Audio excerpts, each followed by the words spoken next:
It is 2022, and I still don't know how to unmute myself. So, welcome again. This is our first live podcast recording. Here at the NFLC, we love podcasts so much. In fact, so much that our first podcast that we are showcasing during the summit, we have supported over the last 4 years by developing or providing transcripts of all of their episodes. But they can tell you all about that and what they do. We are thrilled and excited to have the entire gang of the We Teach Languages podcast here. So I'm going to bring them up and let them introduce themselves. Good morning. Good morning. We are really excited to be here. I'm Stacy Johnson. I'm the producer and host of We Teach Languages, which started in 2017 as a way to connect language teachers, talk to each other, and have really interesting conversations that often only happen in hallways or at conferences, and use podcast technology to get those conversations to as many people as possible. Back in 2017, there weren't that many language teaching podcasts, but now there are so many. Conversations are happening everywhere, and organizations like PEARLL and the National Foreign Language Resource Center are helping to disseminate all the good work everyone's doing. So we're really excited to be part of this. I want to introduce one of my fellow volunteers in the podcast and someone who's been really instrumental in the last few years, Maris Hawkins. Hi, so my name is Maris Hawkins, and I joined with Stacy a couple years ago. And the crazy thing was we worked virtually for a very long time, and we didn't actually meet in person until Actful of 2019. Yeah, we actually started working together in December of 2017. So that's 2 entire years before we met. And so we are excited to continue down this journey. And we have 2 interviews today, since our podcast episodes are normally around 20 minutes. And so our first guest is Trudy. Hello. Okay, and so Trudy, if you want to, there you go. Hi, everyone. And if you want to give people a little background about who you are and where you teach. Okay. My name's Trudy Anderson, and I teach for New Haven Public Schools. I teach Spanish, and I'm currently the next full teacher of the year. That is amazing. Congratulations. Thank you. And so I'm curious, what is one thing that made you really excited this past year, or something that you're excited for this upcoming year? I think I was excited to be in the classroom full time, because we were out for almost a year. March to March, we're out for a year. So it was really hard teaching online and then doing hybrid. So finally having a full school year, children in front of me, having that interaction was the really good thing for me this year, because I don't think I would have liked it much if I had to keep doing hybrid. So it was good to be seeing students in front of me. I agree. I taught a blended format pre-pandemic, and even for me, teaching hybrid was rough. Yeah. And what is something that you are looking forward to incorporating more of next year into your classroom? So I've always thought, even in my own family and for school, that experiences are more important than things. And I really like taking my students to experiences.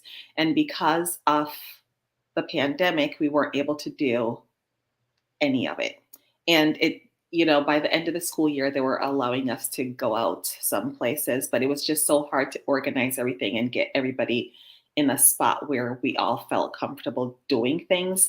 So I'm really looking forward to doing all the activities. And I've been thinking more about different types of activities to do with my students, especially thinking about volunteering in the city that we're in and linking that to the lessons that I'm teaching in class.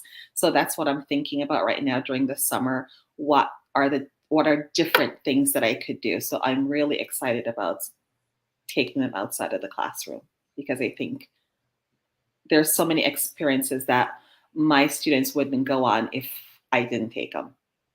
So I look forward to that. I have a question. I would love to know more about what context you teach in, what your school and your students and your community are like, because I'm thinking a lot about community engagement as well. And it'll be helpful for me Okay. to hear more about your students. Is urban environment. In my school, many of my students, they will go on experiences with their parents, but the types of things that I would bring to them, they wouldn't do it. My New Haven is very diverse, and my school's about 50% Latino now, where before it used to be 50% Italian heritage people. So it's changed over the time that I've been there. And the things that I would normally bring students to or think about bringing them to, their parents might not necessarily say that's something they would go do with them. For example, even when I started doing this, when we do the immigration unit with my Spanish 2 students, I started taking them to Ellis Island. And so many parents would say that was always on my bucket list to go there, because they have family members who came through Ellis Island, many of them, and it was on their bucket list to do. And they just, we get busy with life, you never do it. And they're just so happy that, their students could get to go there. So things like that. So very, very urban New Haven is, yeah. That's interesting. So are most of your experiences in New York City, or are there also things closer locally to home? Oh, closer locally to home. And one of the things that I'm really excited about is starting this year, we implemented a new level 1 curriculum, and the curriculum is based on living in New Haven, and that we have such diverse language in the city, such diverse people in the city. And so we rewrote the curriculum based on that. So the food unit is all about what would be here in the city. And a part of it is getting to know New Haven itself and who the different language communities are and what resources we can get from them. And one thing is great is that we've done something like having videos by interviewing people in the community. And those are the videos that we're using to show our students instead of the ones from the textbook. We're showing videos of people in New Haven talking about, where they're from, how old they are, just anything that you'd normally get from a textbook video series. We're using New Haven people as part of that in our curriculum. So we do quite a bit in the city itself because we have so much there. That's amazing. My school has a lot of field trips that we take, but I think I've been pondering some of the same things about how to get the stories of the people in Washington, D.C., not just, looking at people throughout the United States, but also looking locally. So how did you all go about filming the series? So our supervisor, Jessica Haxey, we got a template of the different topics that we wanted to hone in on. And I know the first summer that we started videotaping, some teachers were paid to go talk to people. And it could have been people in another country also, because we're trying to get a diverse bit of, so if I'm traveling I know one teacher traveled to Morocco that summer, and so she interviewed people in Arabic and in French and brought those things back. But throughout the city, you can ask anyone to say, would you be willing to talk to me about this? And I had the list on my phone, and I'd say, these are the things we're going to talk about. And so I could either interview you and ask you those questions, or you could just read the list and just have a narrative and I record it. And then those are the things we use. So I'm going to jump in again just to express my enthusiasm for this. I'm always thinking about how big corporations are creating our language learning materials. And a lot of teachers, like in my case, it's mandatory for me to use a certain textbook that's assigned. And the textbook is created to be as inoffensive and generic and, easy to process as possible. And I don't want that. I want real people talking about their real lives. I want my students to walk away feeling like they've made a connection. And that's a hard thing to do if you're trying to do it on your own. But having someone in a leadership position like Jessica, who will say, let's all do this together. Let's zero in on certain topics. Let's pool our resources and maybe even fund it. That's amazing. Hope all the supervisors and coordinators and directors listening to this right now are taking notes. It's been really interesting because some people say, well, I asked my nail technician and I asked, just random people to do it. And we're getting a collection. So this is our first full year trying to do it all. That's just amazing. And I think sometimes our textbooks depict it's never a diverse group of people and then a lot of times when we look at, and we'll do immigrants, people will look at people who are come here and are really doing well, or people who struggle to get to the United States. And that is not the case for so many people. So the fact that you are able to represent such a wide range of people is amazing. Yeah. And even in our department, we have so many different people. For example, I'm from Jamaica. I am not a heritage language speaker. There's so many different people, even in our own department. So the last time we had our curriculum meeting, we said, you can't leave here until you make a video. And so there was a section set up for all of us to go over and do our speaking so that people could see. And I think it's a powerful thing for our students to see that people in New Haven use the language that they're learning and it's going to be useful to them. I think that's such an encouragement to my students or any student in New Haven to know that they can use whatever they're learning tomorrow if they wanted to. And I think that's another group of people who often isn't represented in textbooks is second language speakers. I have actually used one textbook that included video and audio from people who were language learners who had learned it as a second language. And my mind was blown because I had never seen anything like that before. The sort of native speaker focus. I had air quotes when I said native speaker. The native speaker focus is so prevalent that hearing people who our students can say, wow, that's someone who's using the language in their real life as part of a real community. And like me, they didn't grow up speaking it from birth. I think that's a really powerful message. I love that. And the next thing I'm going to do is make all my colleagues start recording videos. This year, to speak to your point, Stacy, we have a partnership with Yale where they had students who are learning, Yale students who are learning the language. And one of the things they could do is come into Zoom in, because at the time they weren't allowing people into our class in our school, but they could Zoom in and talk to your students. And it was just really interesting for my students. I had them do 2 6th grade classes and they're very novice low approaching novice mid, but they prepared questions ahead of time so they could ask the Yale students. And, they were students who were novice high intermediate from Yale. So they were making mistakes that even my students might have picked up on, but the students were really impressed that they could have a conversation with somebody else in Spanish and somebody who was learning Spanish like they were, and that they could see they could get there. I think in some ways it's more powerful for the students to see that versus a heritage language person, because your students can see where they can get to. And I saw we had a question from the chat come in. Angela was asking what curriculum you use. As in, when they say curriculum, what do they mean?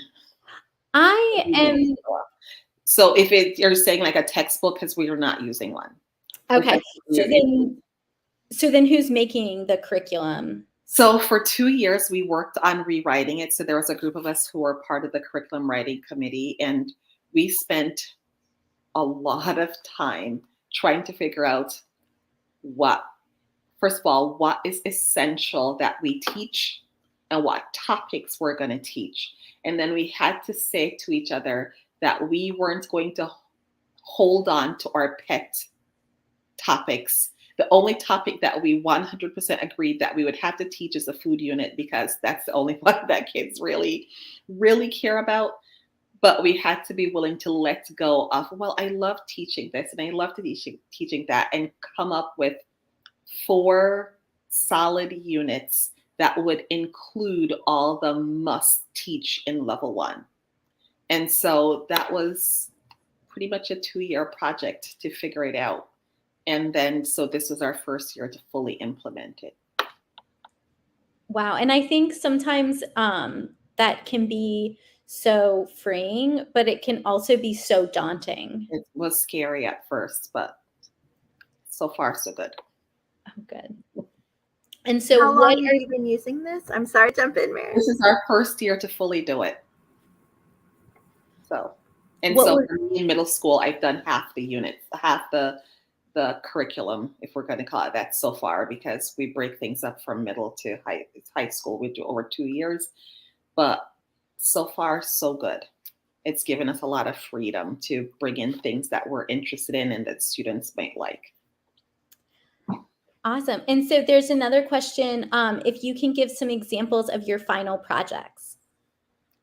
So for the, let's start off. So for the first unit, which is the New Haven, the World, and Me, the final project was, well, I'm going to tell you the thing that I liked most about that unit was that they could go throughout the city of New Haven or wherever, and they had a choice. We gave them this, it's almost like a card that says, "Hi, my name is Trudy. I'm studying Spanish in New Haven, and I would like to talk to you in Spanish for a little." And they have a list of, convenience stores, anywhere that they would know that Spanish is being taught, restaurants, wherever. And then they would talk to the person. If they wanted to, they could videotape it if the person allowed them to, or the person could just sign the paper that they did.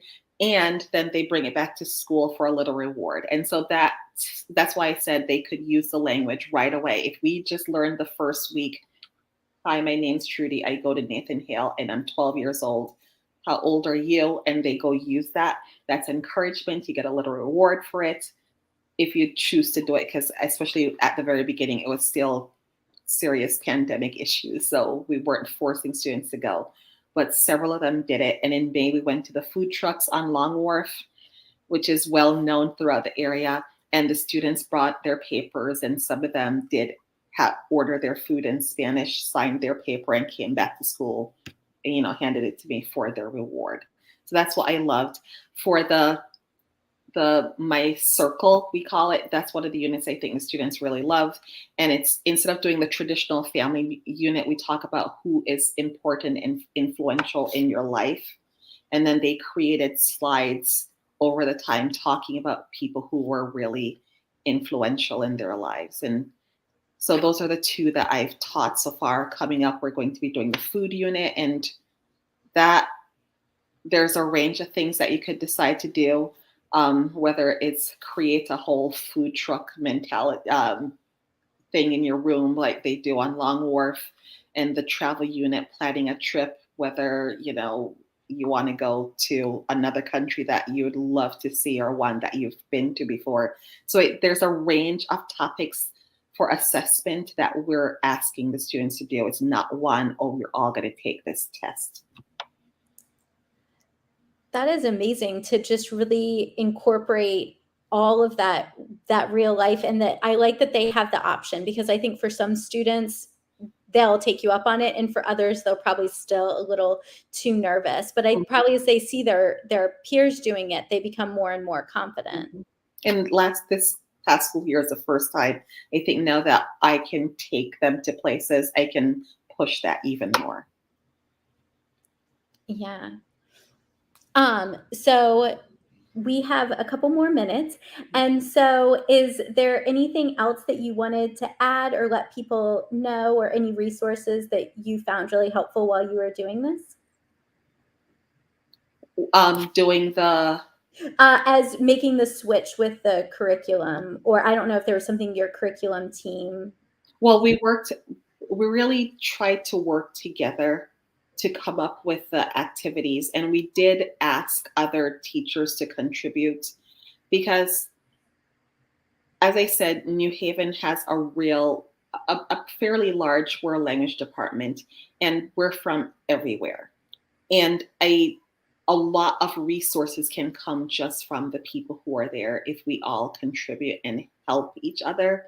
And so there's a website that if we're making the videos or if we're creating a really good task that somebody might like to do, or you found a really good authentic resource that might be good for your students, that there's a place that we can all place it so that people have a choice on what, or some idea of something different that they could do for their classes. So I really think it's important that teachers help each other and not hoard their resources, but to realize that it's for the good of the students, for the sanity of the teachers, and that we need to help each other navigate what we're doing in classes. Well, thank you so much. This was really inspirational for me. I think I've been thinking kind of some of the same things, and to just hear the specific examples that you all are doing was just really amazing. Yeah, I enjoyed it so much. Thank you. I don't have any control over my curriculum, but I also can take things that you said today and immediately go to my colleagues and start thinking about how we can incorporate them in meaningful ways. So I really appreciate you volunteering to share. All right, thank you for having me. Thanks so much. Okay, and so our second interview is with Vicky. Hello, how are you? Hi, how are you doing? Good. So if you want to start off by just giving us background about your teaching and your context with teaching. First of all, thank you so much for having me here. I really love We Teach Languages. So thank you, Stacy, and thank you, Mary. I am currently teaching 5th and 6th grade at the Norwood School in Maryland. But for the last 20 years, I've been teaching Spanish as a second language in the United States. And I have taught from 3-year-olds to Spanish 3 in high school. So that has given me a possibility of seeing the scope and sequence of what language, how you can teach language as a second language. I have many more years of teaching in Argentina, where I was born. And you also have done a ton of work with the GWATFL board as well. Yes. So one of the things I've been thinking about is to express the need of people being active in their professional learning communities. So that's something that it's important to me. I have become part of GWATFL, and that's the Greater Washington Association for World Languages. I've also been part of LIL, which is the Leadership Initiative for Language Learners with GWATFL. I also become a Teach SDG ambassador. So that learning community taught me a lot about the Sustainable Development Goals and how important they are for us teachers to teach our students. And now I'm part of the HP Teaching Fellows. So the professional learning communities are an important backbone, and I strongly recommend people get active in their learning communities. I agree. And I think going to GWATFL, I've been able to connect so much with local teachers. And I see there's another local teacher in the chat as well. And so I think that has been so helpful with developing a big community. And so I would love to hear more too about the teaching fellowship that you did last year. And then we also collaborated at the end of the year with that. Perfect. So the HP Teaching Fellow is a group of educators from the United States and Canada. So it's a very diverse group, and with people from different backgrounds, experiences. So it makes it very interesting and very interdisciplinary. And that gives you the perspective from different points of view about education. So I love that part. I started, I became a part of the HP Teaching Fellow just at the moment the pandemic started. So it was at the same time a support group where I could go, and they kind of took my hand and lift me up when needed, and also a springboard where I could go with ideas, and they would help me make them possible. So Mary's referred to one task activity project we did together with the as part of the HP Teaching Fellows, and it was related to a micro-credential that I wanted to do. So the HP Teaching Fellow gives you many opportunities to, and one of the things that they have is micro-credentials, the Digital Promise micro-credentials. And so this was about collaboration. So having to think about something like that helped me decide what to do in order to collaborate. And then I invited Mary's, and we did this project, this plan on magnetic poetry, and it was with our 6th grade, and we were piloting it, and I am so happy that we did it because my students were super happy with it, and it was really part of the powerful learning principles from Digital Promise and Reinvent the Classroom. So what they did is they both read a book independently, like the pre-collaboration part, and then they got together and they had to find words that they wanted to. There was a template of like a fridge, those fridges where you put magnets and you start making sentences or silly things. And so they both decided what words to put there, and then they moved those magnets to the virtual fridge, and they created a wonderful poem. And it was done in groups, so it was very collaboratively. And then my students reflected on their work, and they drew their poems, and then they used technology, Flipgrid, in order to record their poems. And then I displayed the fridges on a bulletin board, and together with their QR code, so everybody could listen to them recite their poem. So it was a wonderful collaborative example of the things that powerful learning brings to the table. So it's HP Teaching Fellow is it's part of Digital Promise, and it's a specific part that is Reinvent the Classroom. That's the hashtag, and the principles that lead us to think about this is they are. The learning should be authentic and challenging. It should be personal and accessible. It should be collaborative and connected, and it should be inquisitive and reflective. So when you have this in mind, when planning or thinking about your curriculum, and of course it's using technology. Yes, this is a partnership with HP, Intel, and Microsoft. Well, and I think the neat thing for me was not only collaborating with you, and so my students are in Washington, D.C., and so we were close-ish, but it was good for them to work with someone else. But then I've also seen a lot of magnetic poetry lessons done before, and I've wanted to do it, but I haven't. So just having that push, I think, to try it and see what happened was really successful. And my students reflected on their year in general and things that they were proud of. And many of them mentioned the poem that they wrote as something that they were proud of at the end of the year. And so I think that it was a great experience for me as well, and for my students. I'm looking forward to doing it again next year. Yes.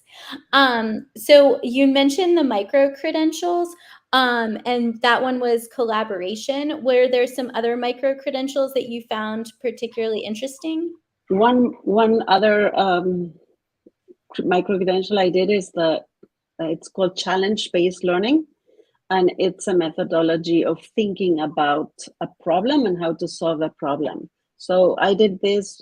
This was in the middle of the pandemic, the year 2020, 2021, and a group of students in the 7th grade wanted to start a Spanish club. And so we did, and we did it through the AATSP, Sociedad Hispánica de Amistad. And we embarked into challenge-based learning experience. So it's coming up with questions, and then instead of just answering the questions and coming up with an immediate solution, is thinking deeper and seeing what other questions come. So it's a wonderful methodology, and they came up that the importance of intercultural communications with, and I'm thinking what Trudy said a few minutes ago. It's that intercultural communication with native speakers or speakers of the language they are learning. So, and I did that with them after experiencing myself as an HP teaching fellow. And our question was more related to building community in the middle of the pandemic. And I work with a couple of teachers. One was in Illinois and the other one was in Alabama. And I was the only language teacher. They were homeroom teachers. No, one was a homeroom teacher and I was a coach. And so we worked together, and we investigated, went back, asked more questions ourselves, and we came to the conclusion that in order to build community, you have to first have trust or gain the trust of the students. So after that challenge-based learning with my colleagues, I created a lesson plan for my 8th graders at that time to talk about trust. And it was amazing. It was early in the year, so it helped a lot to build the trust. And it's kind of things change with my students and myself. It was the first year I had them, and they were very happy that somebody was asking them about what is trust. So we use the PZ thinking routine, cause of, yes. So it was trust in the middle. So what are the roots of trust and how it is manifested? And it was an amazing opportunity for me to get to know my students better. And it really built that trust that is needed in order to build a community. I want to jump in just to say I'm really enjoying the emphasis on interdisciplinary connections. I'm someone who loves language teaching and language teachers, and I tend to focus a lot of my efforts, a lot of my learning and professional development specifically on language acquisition and language teaching. But I also, at my university, I work at a center for teaching, and so I get to meet people from all over the university and work with them and learn from them. And the cross-disciplinary connections are sometimes so exciting and fruitful. They bring perspectives that help me shift my own focus. And that's not something we've talked about a lot on the podcast. We tend to be really focused on language teachers. So I'm enjoying this. Were there any surprises? Which, I mean, I think it's great, Stacy, because I enjoy going to ACTFL or NECTFL or WATFL and being with my own teachers. Yes, the team. But I also went to different, for example, I attended the summer, summer institutes are great for teachers because we can go and we don't have to leave the plans in the class. So I attended the Library of Congress one, which was amazing. I attended the National Portrait Gallery, learning to look. It was amazing, and it was all interdisciplinary. What else did I attend? Let's see. Oh, the National Endowment for the Humanities, one of those landscapes. Yes, I think it's called landscapes. So it's good to see the perspective of others, and you keep the core, because we are here to help students communicate, and also to think.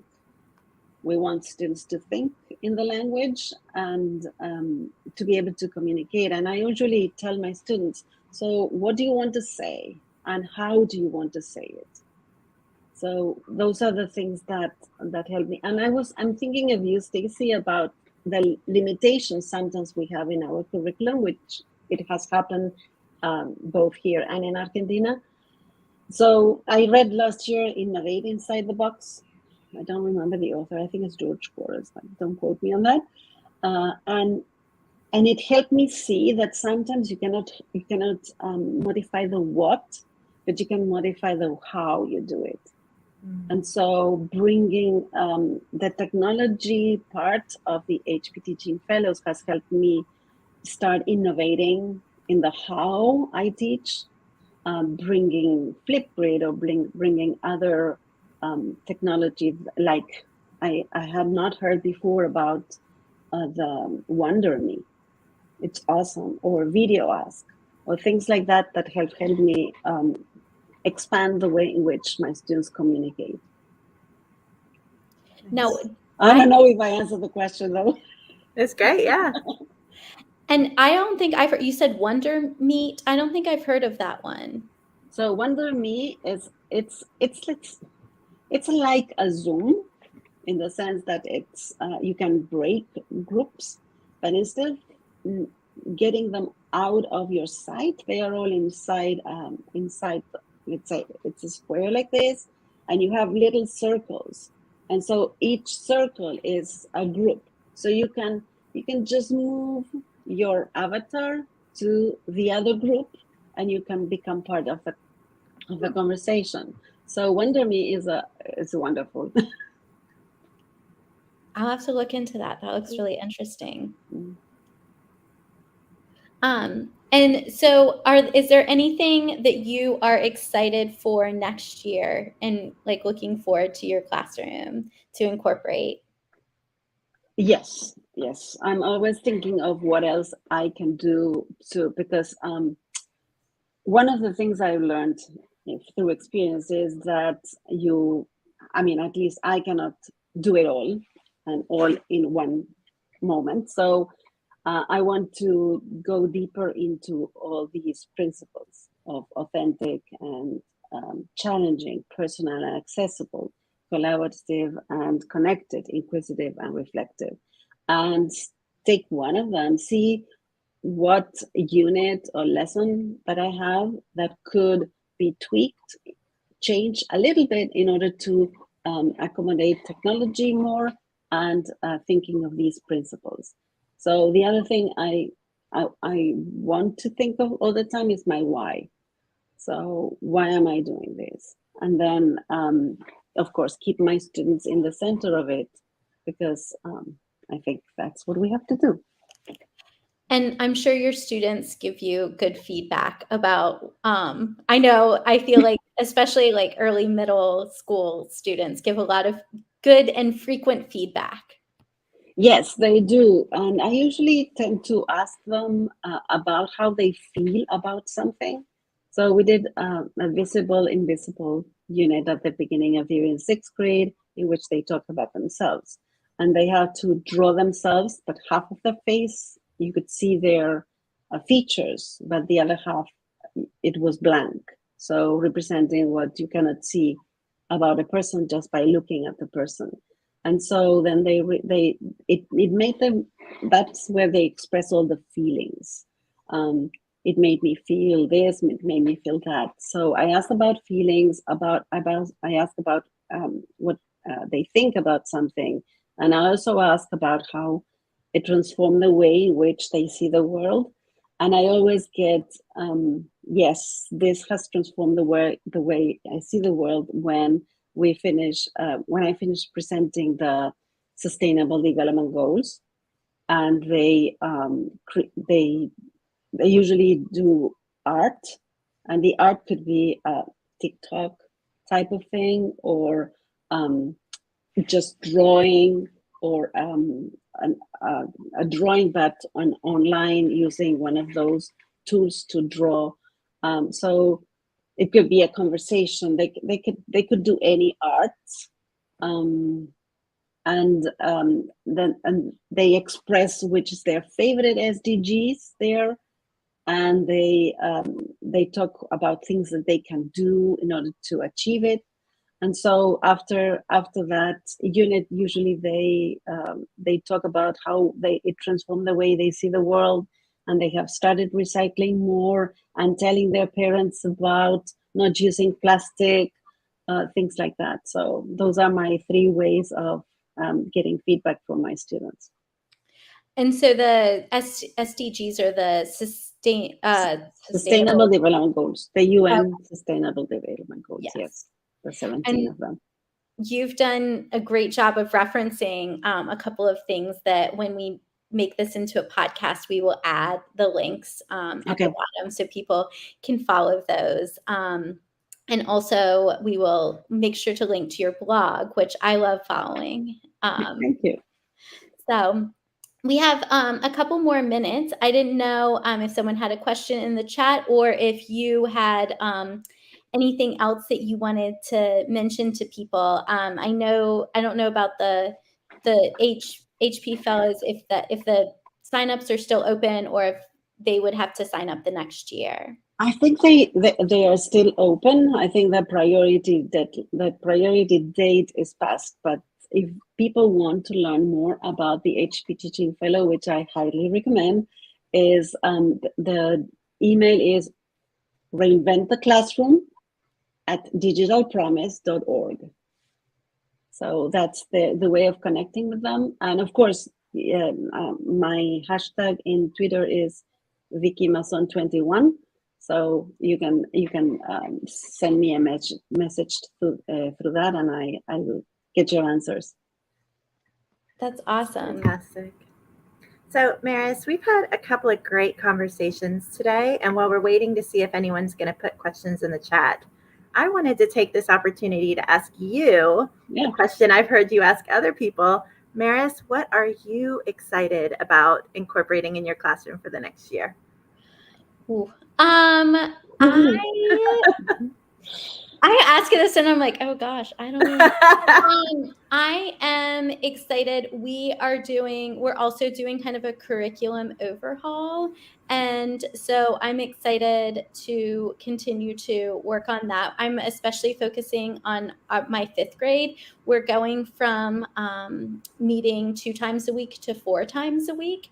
And I love 5th grade. Like, they're so enthusiastic. As Stacy knows, she zoomed into my 5th grade classroom when we did a project through a paper that just came out with AATSP.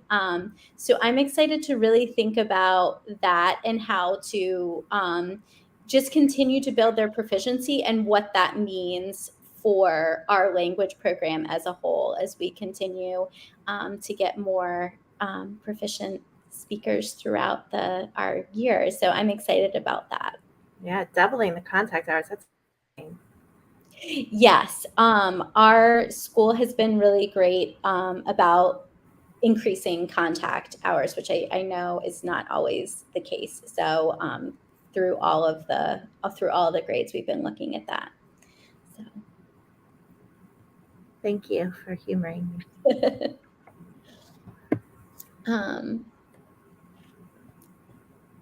Well, it looks like our audience has a lot of thank yous, but no more questions. And I don't have any more questions either, but I just want to thank Vicky for making time to be here today. This was a great conversation. I can't wait to turn it into an episode. Thank you so much for inviting me, and looking forward to continue our collaboration. Awesome. So just for those of you who are new to We Teach Languages, we have been only releasing episodes sporadically since the pandemic started. And in my case, it's because I work in educational technology primarily, and things have been really busy the last couple of years.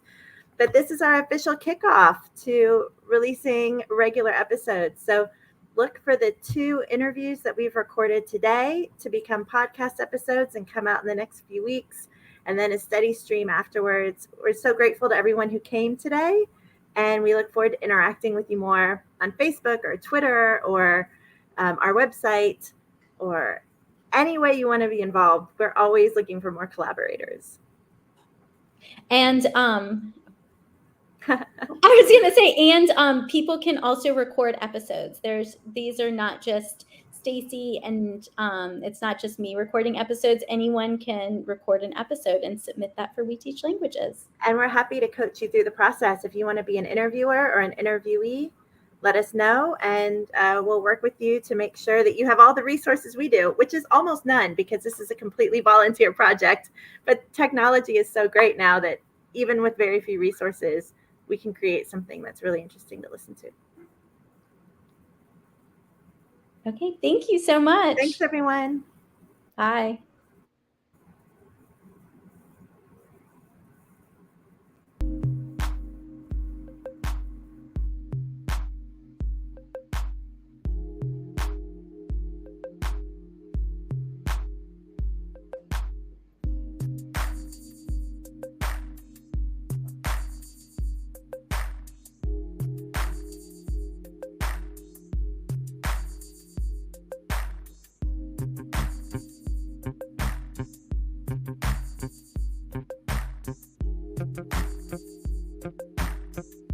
you.